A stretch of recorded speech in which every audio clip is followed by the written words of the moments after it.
إله إلا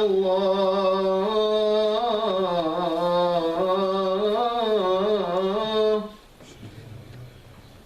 أشهد أن لا إله إلا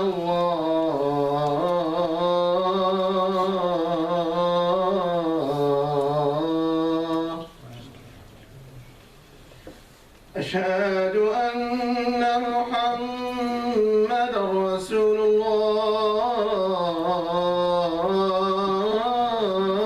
الله أشهد أن محمد رسول الله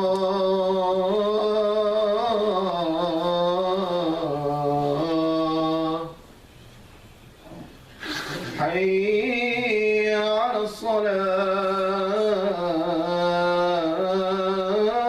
الصلاة حي على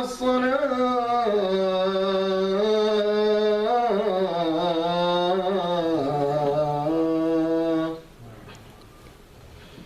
حي على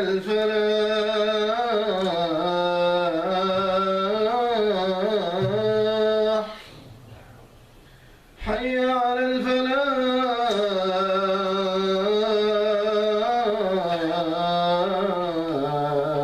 الفلاح الله أكبر الله أكبر لا إله إلا الله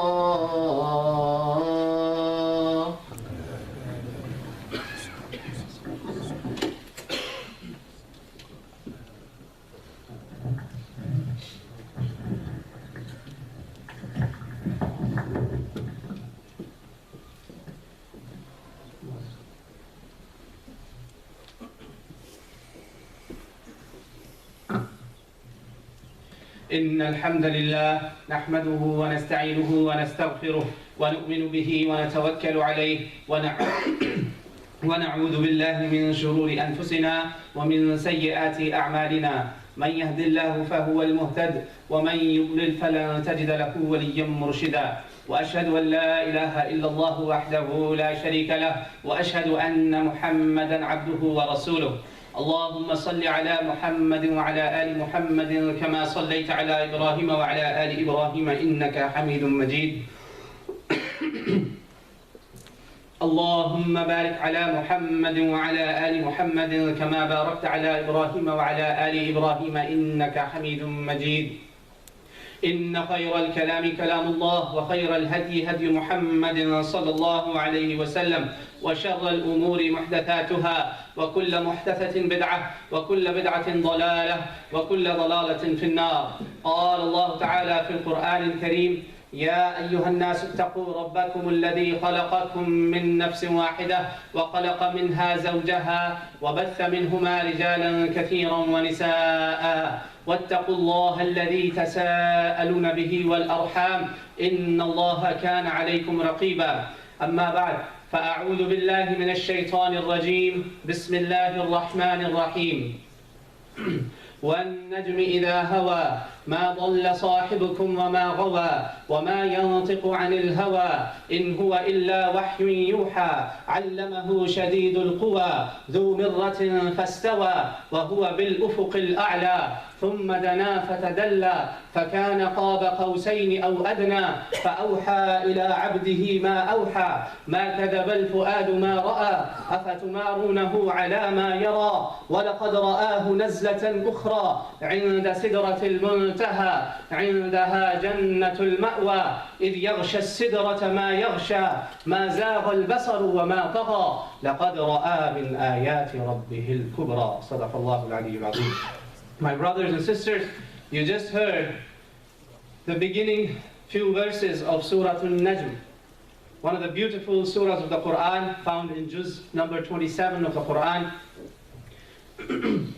Last time we covered Surah Al-Isra, only the first ayah that talks about the first part of the journey of Rasulullah sallallahu alaihi wasallam, the horizontal dimension of the journey of Rasulullah sallallahu alaihi wasallam. Today, we're talking about the vertical dimension of the journey of Rasulullah sallallahu alaihi wasallam. So horizontal trip, then the vertical trip, meaning up towards the heavens.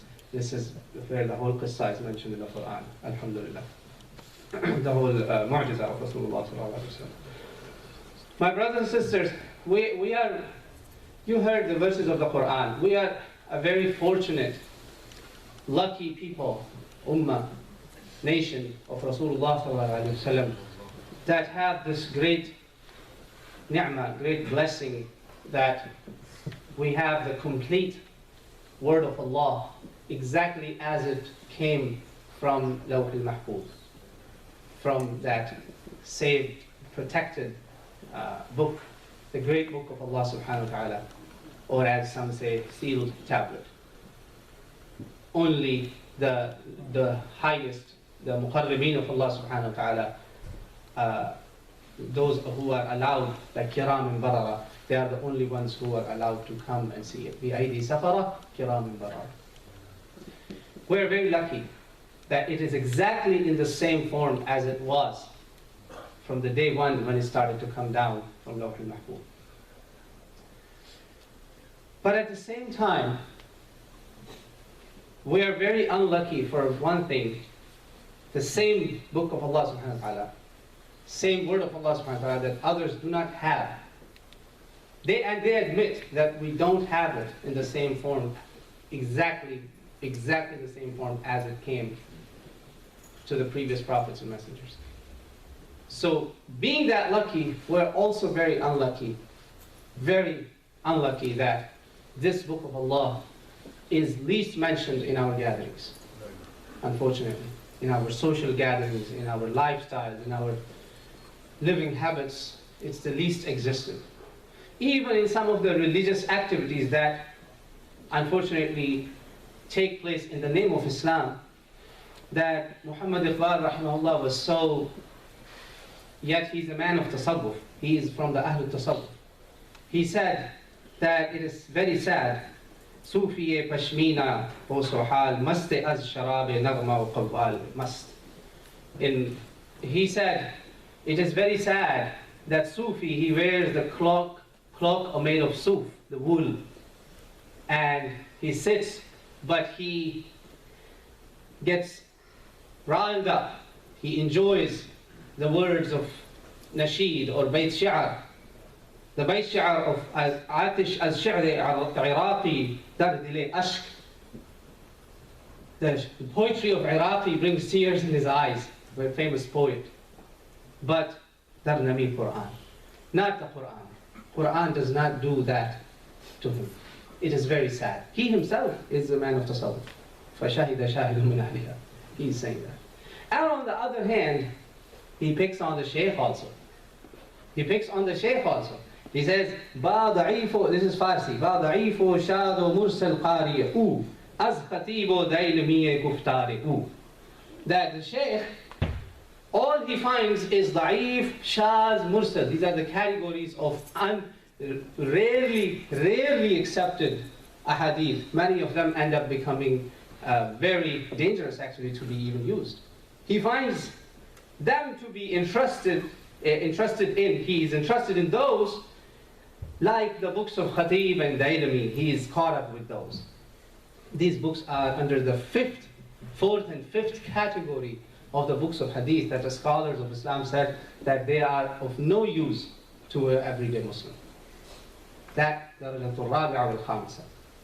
It's found in Hujjatullah al-Baligha of Shah Waliullah.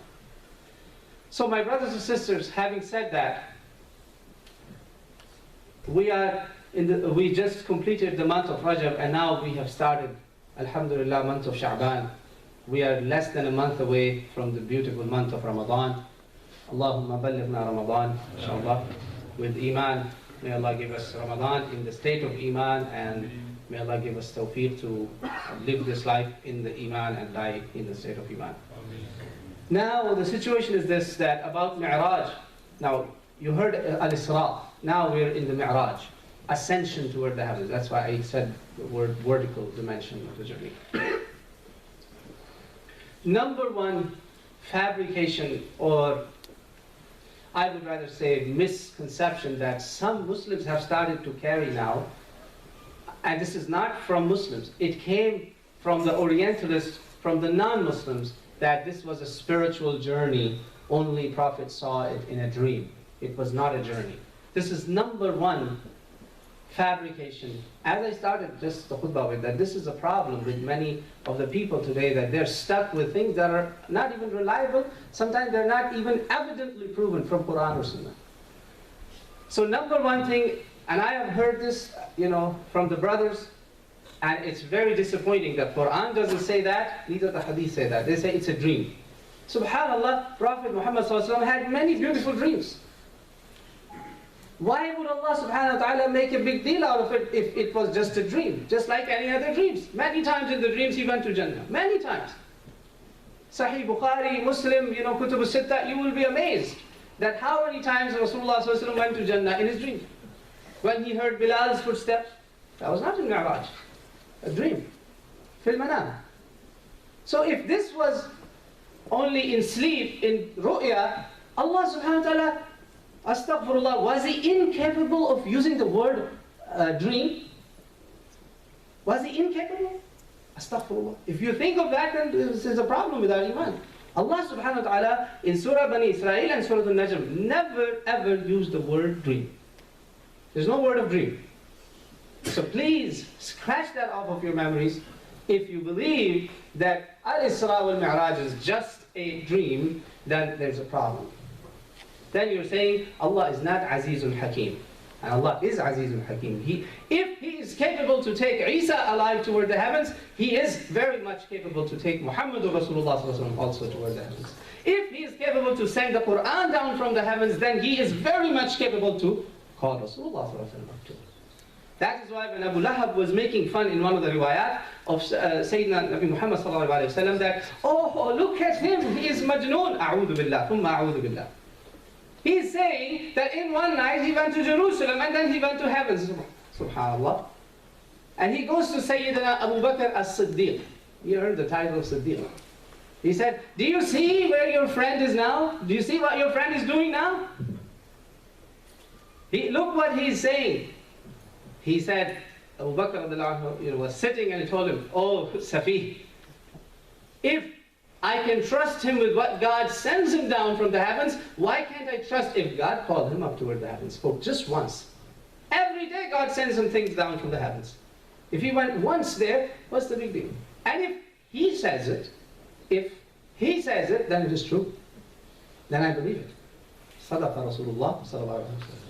Of course, Allah subhanahu wa ta'ala confirmed it. That is why first thing Allah subhanahu wa ta'ala said after Wal Najmi Dawa, مَا ضَلَّ صَاحِبُكُمْ وَمَا غَوَى. He is not, astaghfirullah, misguided, or out of his mind, astaghfirullah, or lost himself. Or he doesn't say this from, anything in deen, in the matters of deen. He doesn't say things from his hawa, from his desires, that, he just made up something. La, a'udhu billah. It's wahi from Allah subhanahu wa ta'ala. Jibreel's coming and telling him that let's go, it's wahi. It's a message from Allah subhanahu wa ta'ala. You have an appointment. Jibreel is telling him. He's washed from Zamzam. And actually, subhanallah, just before Isra and Miraj, his washing of Zamzam, Sahaba saw the cutting mark. Actually, a red line on the neck of Rasulullah. Just by this, I don't know what you call it, but right from here, where your bone starts, under the neck. Collarbone? Sternum. Yeah, sternum. Right from here, all the way to the belly button. That he was washed with Zamzam. Special trip, special preparations. As if an open heart surgery took place. Filled with nur. Allahu Akbar. This is not all done for a dream. And these are sahih ahadith. Their authenticity is so strong that either you say that 40 Sahaba, not 1, not 2, not 3, not 4, 40, 40 Sahaba, 40 Sahaba are the narrators of Qissa of Al-Isra wal Miraj. Either you say they're all liars, or you accept that Rasulullah sallallahu alaihi wasallam did say the truth and they're narrating the truth. At least for us. At least for us Muslims, we can't say that Sahaba are all fabricators. A'udhu billah. So number 2, Seeing Allah subhanahu wa ta'ala. In Surah Al-Isra and Surah Al-Najm. First journey and the next journey. Both of them, Allah subhanahu wa ta'ala says, لِنُرِيَهُ مِنْ آيَاتِنَا. Not لِنُرِيَهُ Allah, to show him Allah. No. The purpose of Miraj was to show Rasulullah sallallahu alaihi wasallam some signs, and it has a sign for us too. We'll talk about that in the end, inshallah. And you heard the famous hadith of al-Mu'mineen, radiallahu anha, where she said three things. If anybody says about Rasulullah sallallahu alaihi wasallam, somebody says who knows what's coming, future, unseen, he's a liar. If anybody says that Rasulullah sallallahu alaihi wasallam did not deliver the message, he delivered few things, or he kept few things for certain folks, he was not delivering the message of Islam, he's a liar. And third, if someone says Rasulullah sallallahu alaihi wasallam saw Allah, he's a liar. Muttafaqun alayh, agreed upon. And last thing, this is related in Surah Al-Najm. In these few ayat, 11 ayat I believe, in the first 11 of Surah Al-Najm, she said that the seeing that Allah is talking about in Surah Al-Najm, it is not seeing of Allah. ثُمَّ دَنَا فَتَدَلَّى فَكَانَ قَابَ قَوْسَيْنِ. Qawsayn is two hands, from here to here. This is how close he was. To whom? And then he saw him again. وَلَقَدْ رَآهُ نَزْلَةً أُخْرَى عِنْدَ سِدْرَةِ الْمُنْتَهَى. She said, وَلَكِنَّهُ رَآ جِبْرِيلَ عَلَيْهِ السَّلَامِ مَرَّتَيْنِ. 4574 Sahih Bukhari. She saw Jibreel alayhi salam twice. I mean, he saw Rasulullah sallallahu alayhi wa sallam, he saw Jibreel alayhi salam twice. Not Allah. And you heard that last week, why it is actually not a virtue to see Allah subhanahu wa ta'ala in your life. Al-Iman bil-Ghaib. It's a huge thing, big point to remember.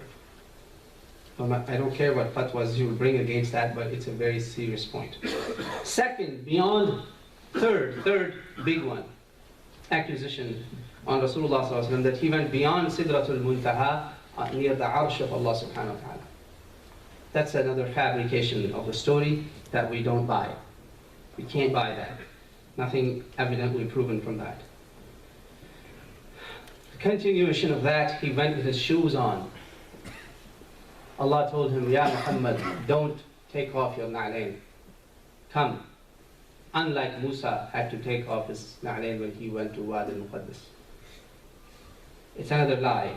Only Qussas mentioned it. Rasulullah sallallahu alaihi wasallam, none of those 40 companions that are the narrators of Miraj, none of them have ever mentioned it. And you can find this whole discussion in the Risalat, the booklets of Sheikh Hafiz Nauman rahmatullah alayh, Abdul Hayy Laknabi. It's called Ghayatul Maqal Fima Yata'allaq bin Ni'al. It's a very good discussion you will find there if you're interested to read it further. And he said, subhanallah, I wonder that why these Qussas say these things, right and left, on the mimbars. Remember what I started the khutbah with, on the mimbars. They never go to the asanid, they never go to the books of sunnah. Where did they bring this from? That Rasulullah went with his shoes on. What's the big point? If he went there, of course, amanna wa sadaqna, but we cannot say anything about Nabi Muhammad sallallahu alaihi wasallam unless we have a dalil. Otherwise we are liars. What part of this is not understandable? This is a simple thing. About anybody, if you say something without tahqiq, without tibyan, you will be a liar, or you will be an accuser. You see where we are falling? With this qila wa qal, fairy tales? May Allah save us from that. And again, in the end, the ending part of the story, لَقَدْ رَآ مِنْ آيَاتِ رَبِّهِ الْكُبْرَى. Allah subhanahu wa ta'ala concludes the qissa that he, for sure, indeed, he saw. مَا زَاغَ الْبَصَرُ وَمَا طَغَى. His eyes were not fooling him. He was not unconscious. It was physically happening. لَقَدْ رَآ. مش في المنام, مش في الرؤيا. لَقَدْ رَآ. Not in sleep, not in dream. رَآ. Simple, basic Arabic language, my brothers and sisters. It is shocking that now Muslims say, oh, no, it was just a dream. SubhanAllah. Where did you read that? Quran, Hadith? Or is it just your own, wahm? May Allah save us from that. We don't make up things in deen. Either we bring an evidence or we keep our mouths shut. Prophet Muhammad ﷺ said, Man kana yu'minu billahi wal yawmil akhir, whoever believes in Allah and the last day, he should say the good thing, correct thing, or falyasmat. He should shut up. He should keep his mouth shut. May Allah guide us all, inshallah. And Zad Mu'adh, another beautiful evidence. Imam Ibn Qayyim, he says there is ijma' of Sahaba and A'immatul Muslimeen that Rasulullah sallallahu alayhi wa sallam saw great signs. Allah did that to him in the moment of this stress, when he was in a moment of disparity, when his uncle passed away, Abu Talib, and all the hopes almost seemed to be over, because as soon as his uncle passed away, that's why Ashraf Ali Thanwi rahimahullah, Imam al-Hind, Hakim al-Ummah they call him, he said that people, we know Abu Talib did not accept Islam, but don't insult him, because it is Abu Talib who used to wake up in the middle of the night fearing for the life of Rasulullah sallallahu alaihi wasallam, and he would exchange his own kids' place with Rasulullah sallallahu alaihi wasallam in the middle of the night. That my own kids can be killed, but not this child, Muhammad sallallahu alaihi wasallam. So we cannot disrespect him just because he didn't say Shahadatain in front of you. So one of the great Imams of Sunnah, he told us that be respectful of Abu Talib, and look what happened to Rasulullah sallallahu alaihi wasallam after Abu Talib died. He was afraid to even enter the city after Taif. You know what happened in Taif. And he was afraid to even enter the city until one of the leaders of Quraysh went with his 11 sons with his swords out and said, we give him aman. Until then, he was, for I think 2 or 3 days, he couldn't come inside Makkah because Abu Talib was gone. Great year of sadness. So ijma' of Sahaba and A'immatul Muslimeen that Rasulullah sallallahu alaihi wasallam did not see Allah subhanahu wa ta'ala. There is ittifaq among them. Imam al-Darimi rahimahullah, one of the great muhaddithin of Islam, also said the same thing. Last thing very quickly, about 50 prayers. Some people make fun of that too. First of all, we're not supposed to make fun of sha'air of Islam, of deen. وَلَا تَتَّخِذُوا آيَاتِ اللَّهِ هُزُوًا. This is hukum in the Quran. In fact, if you see people doing that, go either change the topic or go someplace else. Surah Nisa, Surah Al-An'am, very clear. Whenever there's a joke on Allah subhanahu wa ta'ala, I just saw one brother and he reminded me of a story. Once they were sitting in a majlis in somebody's house, and this one brother was saying, where is this in the Quran that there is angels writing on your right and left? He was saying that. And mashallah, 10, 15 people were listening. Yeah, mashallah, Shaykh is saying something very good. Yes. Nobody questioned him. Why? Because he makes too much money? He's a man of stature? Don't you know this? Since your child, your mom and dad told you, be careful, you're being documented right and left, kiram and katibeen. يَعْلَمُونَ مَا تَفْعَلُونَ. This is in the Quran. This jahil hasn't read Quran and he's saying, where is it in the Quran? Somebody should ask him, have you read the Quran? Be very careful, my brothers and sisters. This is deen. It's not a joke. It's not somebody's personal property that anybody can play with and do whatever they want. It's deen. So don't make fun of deen. Oh, it was 50 prayers, it reduced down to 5. If you read the complete hadith in Sahih al-Bukhari, the Mu'amala, you understand something very beautiful. That when Rasulullah ﷺ was told 50, actually, like Imam Shah Waliullah rahmatullah alayhi, Hujjatullah al-Baligha, he says that actually these prayers were 5 in the beginning. But Allah subhanahu wa ta'ala tested Rasulullah ﷺ by saying 50. He didn't change. He didn't change. Why? If Rasulullah ﷺ started to complain right then and there, that, oh, it's 50, it's too much for my ummah. This is not maqam al-taslim. This is not maqam al-ta'a. He teaches us to hear and obey. He did that by himself first. This is maqam al-taslim. Submission. Second maqam.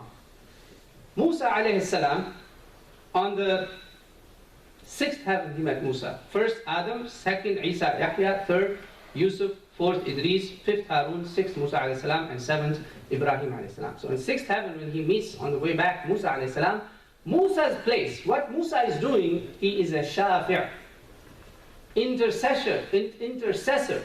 He is interceding on the behalf of Ummah of Muhammad sallallahu alaihi wasallam. Shafi' li ummati Muhammad sallallahu alaihi wasallam. This is the explanation that is given by Shah Waliullah and also Imam Zayd Imam Zayd ibn Ali, ibn Hussein ibn Ali ibn Abi Talib. He gave this explanation that these are two maqams here. Rasulullah sallallahu alaihi wasallam could not ask Allah right away when it was said 50. And Musa alayhi salam, he played the role of intercession. And this helps us to understand what is intercession. Allah subhanahu wa ta'ala, in the end, He said, إِنَّهَا خَمْسٌ بِخَمْسِينَ. These 5 are still 50. Because everything you do in Islam is 10. مَا يُبَدَّلُ الْقَوْلُ لَدَيَّ وَمَا أَنَا بِظَلَّامٍ لِلْعَبِيدِ. Allah subhanahu wa ta'ala did not change His words. Nobody can change Allah. Allah doesn't say, oh, 50 was too much, I realized just now, let me make it 5. This is kufr. Allah didn't know that before? No. He says, إِنَّهَا خَمْسٌ بِخَمْسِينَ. This is 5, which is actually still 50. And this will not change. أقول قولي هذا وأستغفر الله لي ولكم.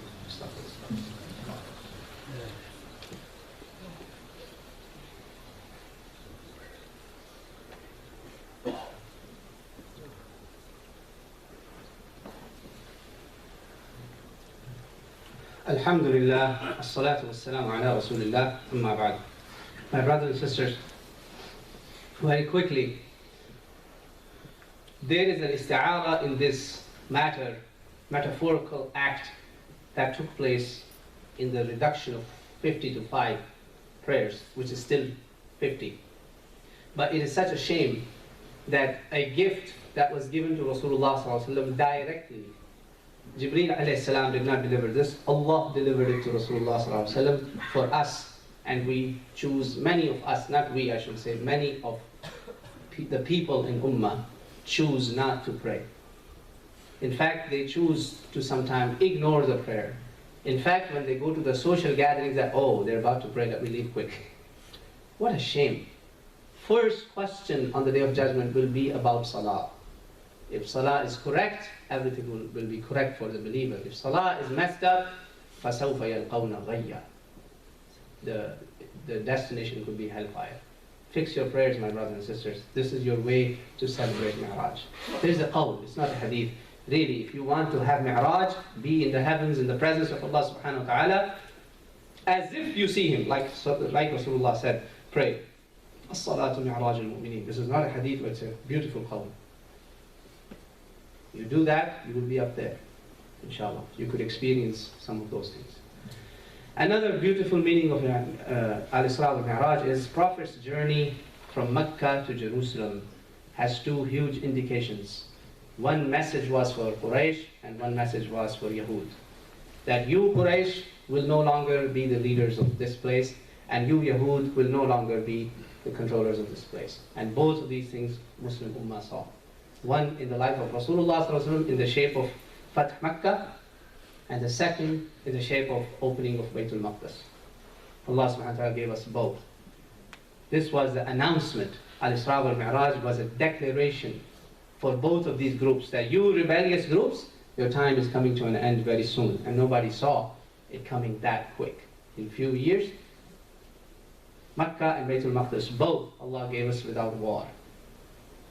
In fact, they came, the Romans, and they delivered the keys of the city of Jerusalem by hand to Sayyidina Umar ibn Khattab radiallahu anhu. What a scene that was. What a scene that was. Muslim leader with no protocol, with no security guards, without any signs of kingship, no crowns, dirty clothes with patches, 7 patches people counted. I believe 7. And subhanAllah, they delivered him the keys. And they couldn't recognize who is the slave and who is the ruler. They asked Abu Ubaidah, the commander of Muslims, which one of these is your Amir al-Mu'mineen people when they were coming? Allahu Akbar. This is the kind of leaders we need if you want the Ummah's status to be restored. Not crooks, not thieves, who kill one another for dunya gains. May Allah save us from them. Last thing I want to say, very importantly, my brothers and sisters, you will have a few announcements, very important about halaqas. I still owe you one important halaqa of Ramadan, as I promised. Inshallah, it will be done just before Ramadan. You will be told about that. But I want to say something very important about parents. We are in a crisis today in this ummah, as if this is one of the signs of the Day of Judgment that probably is taking place right now in front of our eyes. That Prophet Muhammad ﷺ said that children will be rebellious to their parents. Or like in the hadith of Bukhari Muslim, hadith Jibreel, that daughters and sons will be like slaves will give birth to their masters. Scholars said this means kids will behave like they are the masters of parents. Kids are saying now, oh, mom and dad need to understand me. That's a disaster. I'll tell you one thing real quick. Mother is a way to Jannah, no doubt. Father is a gate, awsat min abwab al-Jannah, one of the best gates of Jannah. Umar was asked this question by a man who carried his mother in Hajj. And he had to wash her feces. This is how ill she became. And he said, Amir al-Mu'mineen, have I paid the right of my mother? He said, you asked me about right? وَلَوْ بِطَلَقَةٍ وَاحِدَةٍ. Not with one contraction, not with that one birth pain. Today we have people, unfortunately, they are joining hands in hand in the business of hurting families, hurting parents. Don't do that. Please don't do that. And it's not personal. If you do that, same will be done to you. Same will be done to you. What goes around comes around. Fear Allah subhanahu wa ta'ala. Have mercy for those who are distressed, who are being disobeyed. And this is a warning for all of us. If your father and mother died angry with you, watch your akhirah. You might never see Jannah. You might never see Jannah. That comes under the category of Aqubul Walidain. May Allah save you and I from that. May Allah save you and I from that. ربنا اغفر لنا ولوالدينا وللمؤمنين يوم يقوم الحساب. ربنا أوزعنا أن نشكر نعمتك التي أنعمت علينا وعلى والدينا وأن نعمل صالحا ترضاه وأصلح لنا في ذرياتنا إنا تبنا إليك وإنا من المسلمين. ربنا هب لنا من أزواجنا وذرياتنا قرة أعين واجعلنا للمتقين إماما. ربنا آتنا في الدنيا حسنة وفي الآخرة حسنة وقنا عذاب النار. ربنا وأدخلنا الجنة مع الأبرار يا عزيز يا غفار. قال الله تعالى في القرآن الكريم إن الله وملائكته يصلون على النبي يا أيها الذين آمنوا صلوا عليه وسلموا تسليما. اللهم صل وسلم على نبينا محمد وعلى آل محمد وبارك وسلم وأقم الصلاة.